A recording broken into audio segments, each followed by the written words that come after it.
Hello everyone, my name is Kait Malone and welcome back to my true crime channel. Today I'm popping on for an update in the Summer Wells case. There's currently a massive search going on right at this very moment in Tennessee for Summer. If you haven't watched my previous video on Summer's case, then I definitely recommend going and doing so, but I will give you guys a quick little recap. Summer Wells is a 5-year-old girl that allegedly went missing off of her parents' property within a very short time span. And by very short, I mean like literally a few minutes. Summer's mother, Candus Wells, claims that she sent Summer inside to play with her brothers, and her brothers said that she went downstairs to play with her toys. A few minutes later, Candus claims to go back to check on Summer, and Summer is gone. She's not in the house, she's nowhere on the property. There's a lot of strange things in this case. There's also a lot of interviews online with people that are very close to this case, including Candus's friends or ex-friends, her husband Don, Candus herself. There's a lot online that you can look into this case on. Summer was reported missing on June 15th of this year, so it's been about 6 months since she went missing, and there is still no sign of Summer whatsoever. But as I speak, dozens of law enforcement agencies are currently in Tennessee in the Beech Creek area searching for Summer again. About a dozen agencies returned to Beech Creek to launch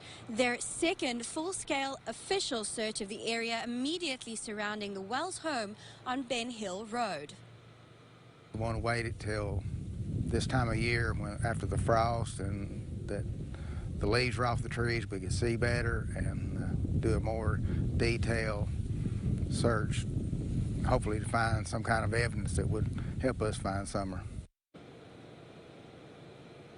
Local, state and federal resources were again utilized in today's search. Sheriff Lawson saying they used aircraft, drones, search dogs and ground crews to search every area. They may have missed something when the vegetation was too thick in the summer. I'm told the TBI has recently received roughly 1,500 tips in the search for Summer.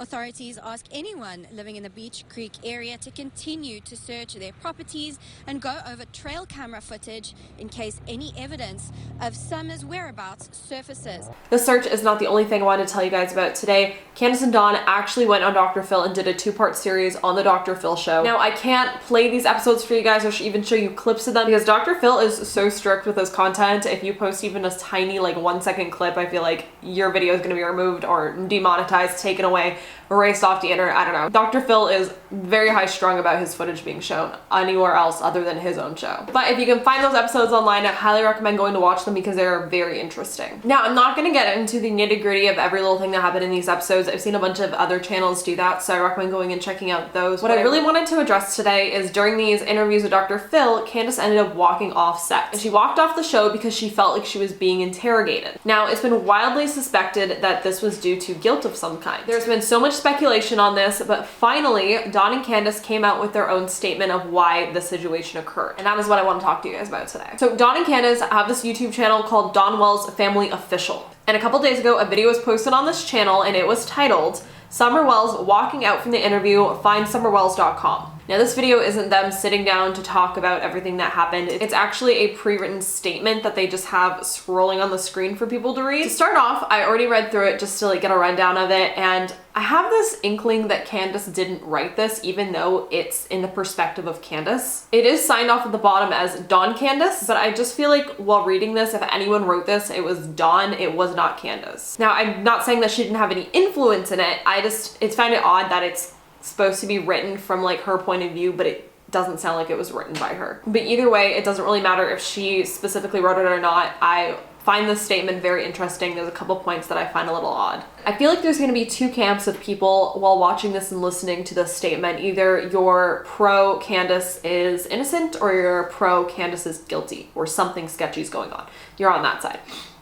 So this statement is either going to sound very sketchy to you or it's going to be very heartbreaking to you. It could be a mix, who knows? Let me know down below how you feel about this statement once we get through it. Okay, so I'm gonna pull this up and we're gonna go through this statement. So as we know, it's titled Walking Out from the Interview. So it starts off by saying, many have asked about the part shown on the Dr. Phil episode where I got up and left. There are many reasons why I got up. As reported by others, we had just been through a very emotional time that afternoon with a possible sighting of Summer in a southern state, south of Tennessee. Police were called to that location. The witness said the child looked like Summer. The police were being restrained from entering the building of the sighting. This went on a while. We were prepared to immediately leave California on the fastest airplane flight. Our emotions bounced in many directions. Okay, starting off right there, that is obviously, if true, I don't see why they'd be lying about this because I'm sure it could be proven. that would put you in a very emotional state thinking that your daughter might have been found. Now, if in reality they are both actually innocent, that would put a very emotional toll on someone. Now, in actual reality, if one or both of them aren't actually innocent and this happened, this kind of would just be a bunch of hubbub. Again, we actually don't know. They continue to go on about how they can't talk about this behind the scenes of Dr. Phil according to their contract, but this event with this little girl was separate. We were not at Paramount Studios, so Dr. Phil knew nothing about what was going on. We were scheduled and tried to do another interview with his team during this emotional time of waiting. It was so difficult. Now, this part I find very interesting because they say our phone was being maintained by someone else as they helped with the text that rolled back and forth with professionals connected to the situation.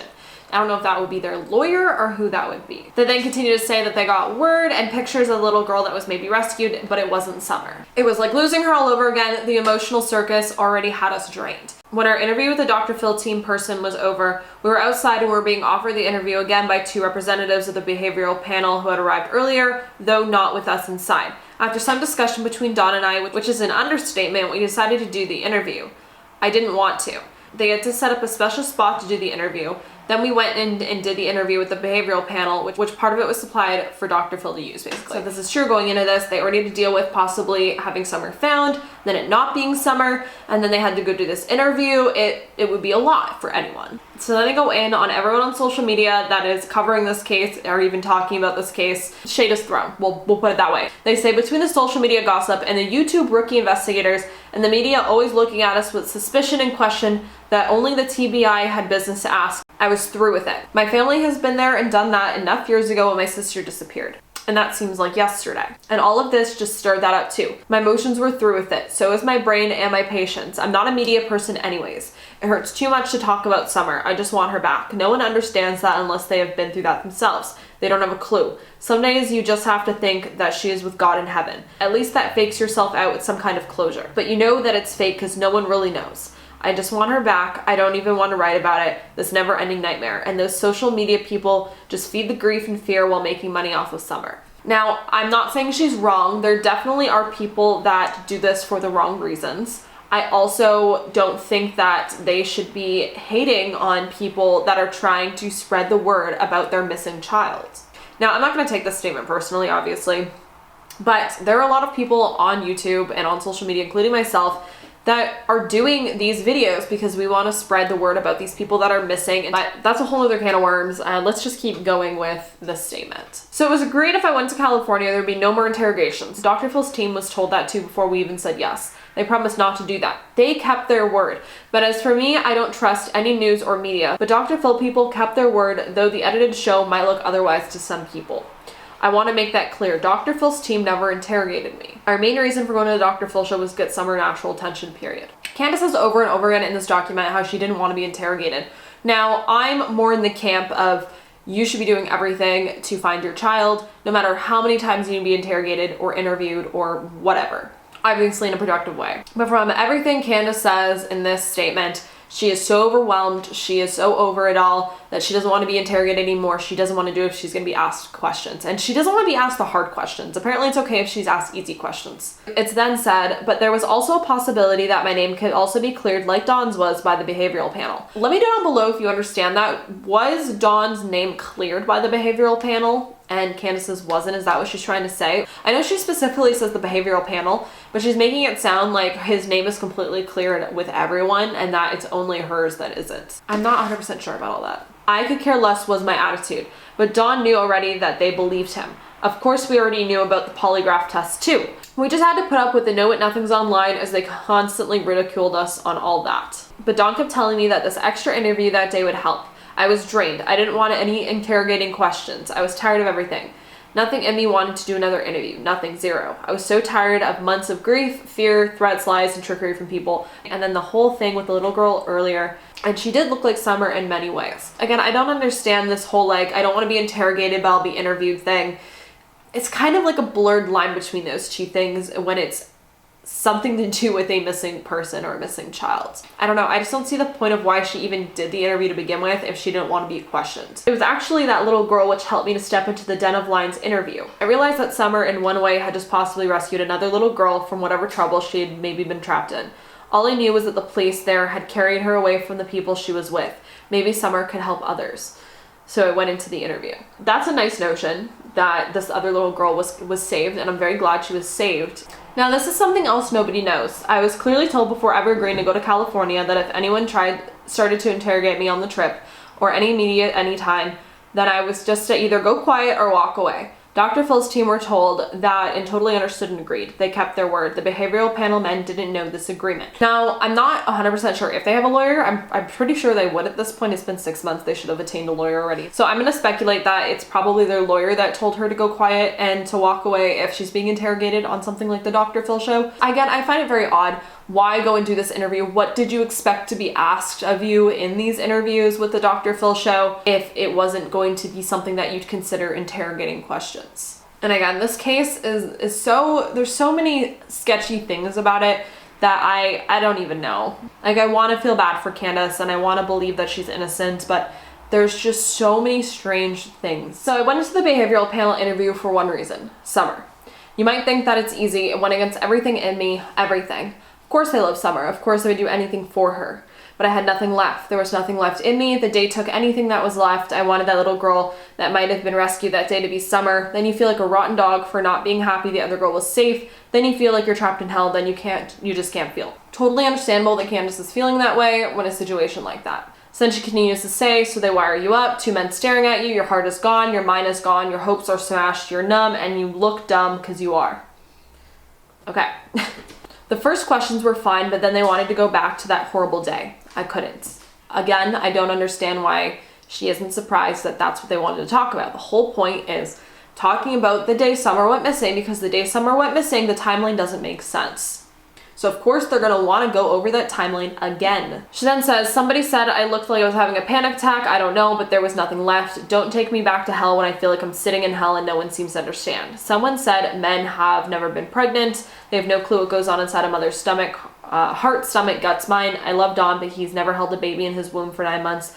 Then felt that feeling when the baby is birthed, and then you hold that baby.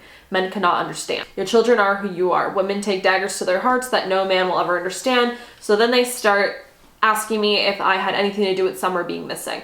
That was it. They crossed the line. I couldn't just shut up because they wouldn't stop. So I did exactly what I was told and promised before California. I left. I don't know. I'm really curious in the end if Summer is found, or if anything is found, if anyone's ever charged or convicted in this case, how this entire statement is going to look. Either it's going to look very good or it's going to look very bad. To me, them asking her the question if she had anything to do with Summer going missing doesn't seem like a very far out interrogative question to me. It's a simple question. I don't think it should have been that hard for her to answer. I'm pretty sure a simple no would have sufficed. She then says, outside I wailed, there are no words. I was told by a friend that I had made the supreme sacrifice for my daughter and that it was all over. No more. I was told by a friend that nothing more would ever be required of me. I didn't care. I just want my Summer. I wanted all this insanity to end. I hated it all.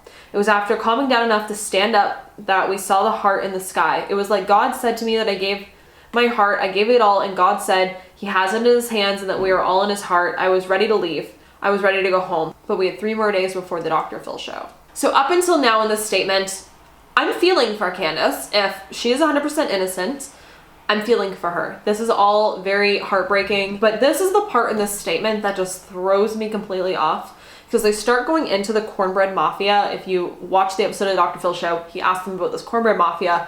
Candus has a strange reaction to it. So they start going in about this cornbread mafia, and then they start like writing a freestyle song about the cornbread mafia. And I just can't understand, if this is Candus writing this, how she jumped from talking about bawling her eyes out, the most like heartbreaking moments of her life happening in California, being interviewed by these people, interrogated in her words, and then all of a sudden just jumping into joking about this cornbread mafia. Like, it's just night and day in this. It's so weird. This is a really weird part in this. They then say, do I have a clue what the cornbread mafia is? I thought they were insane. My brain had nothing left to hear such a silly sounding thing at the moment. Yes, maybe there is one, or some sidekick of one, I don't care. Donna almost laughed. A friend said it sounds like the comedy sequel to the Beverly Hillbillies. The Cornbread Mafia, weekdays. They scribbled down some lyrics and gave them to me, sung by the Beverly Hillbillies melody. I don't know what the Beverly Hillbillies melody is, but I just don't understand why you'd include this in your statement about why you walked off set. This is the part that just loses me. But it says, here's a little story of a man named Wells. Beverly Hills just had too many smells. He said, going east is the place we ought to be, so he loaded up his cornbread and moved to Tennessee. Gold that is, round loaves of yellow bread, big cash. Welcome to the brand new television sequel to the Beverly Hillbillies. Tune in to the Cornbread Mafia weekdays.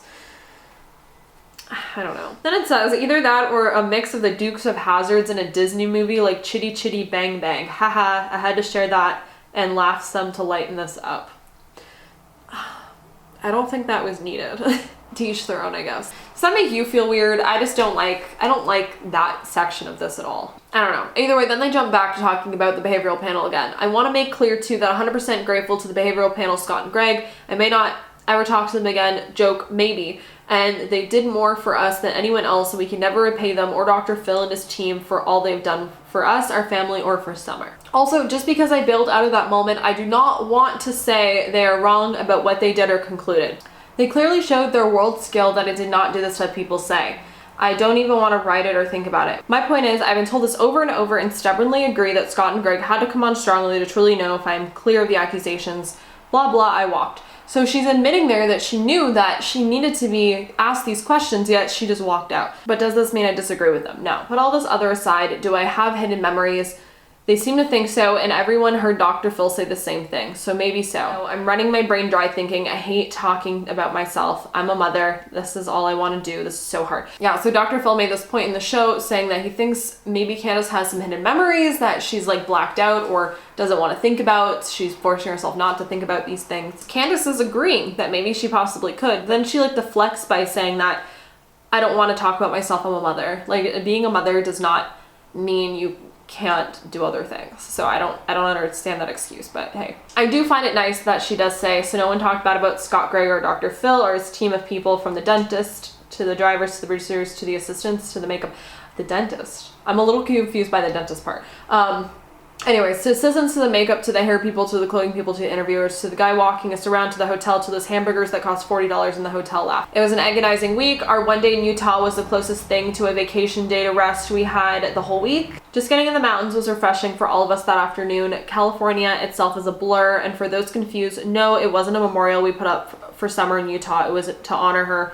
Dawn had made one of these with our son once in this area. It's called a prayer rock. I think this is enough to help you understand better how complex that day was that you saw on the show. They also once again in big bold letters say, let me be clear, we toss out nothing that Scott or Greg say or Dr. Phil. We want to find our daughter Summer. These amazing, brilliant, experienced men want the same thing. Maybe if there still is a cornbread mafia or whoever, maybe someone there will have a tip. Maybe I will remember a detail, or as Dr. Phil said, that I remember something I don't know I remember, or something like that. I guess I'll end this. Close it out by saying, thank you everyone, Scott and Greg, Dr. Phil and team, who is helping us restore family and find our daughter Summer, Moon, Utah Wells. Maybe it will happen today. Love and prayers, Dawn, Candus. But that pretty much sums up the entire statement that they released on their YouTube channel. To sum all of this up, this entire statement seems pretty plausible to me. The only thing I found really odd was that thing about the cornbread mafia, like joking about it. It just felt odd to me that you throw that in there in this very serious statement about why that day was so rough for you. I know they ended it by saying they wanted to lighten things up, but I don't think things need to be lightened up when Summer is still missing. I also just find it interesting, not in a bad way, that they keep bringing up that they wanted to make it clear that they agreed with Dr. Phil and his team and everyone involved that day about statements that they made on the show and the statements that Dr. Phil and like his team made as well. So what do you guys think about the statement from the Wells? First off, it depends what camp you're from, if you think that Candus and Dawn are 100% innocent, or if you think that something sketchy is going on with them. But either way, how do you feel about the statement that they put out? Do you agree that Candus should have walked off that set, or do you think that she should have stayed? And what do you think about the revamp in Summer search in Beech Creek? I'm really curious if anything's gonna be found in these new searches. I'm really hoping that these searches turn up something that is gonna help either find Summer or find Summer, because 6 months is way too long, man. It is way too damn long for this little girl to still be missing. But let's have a discussion about all of this in the comment section below, and I will see you guys in my next video. Bye.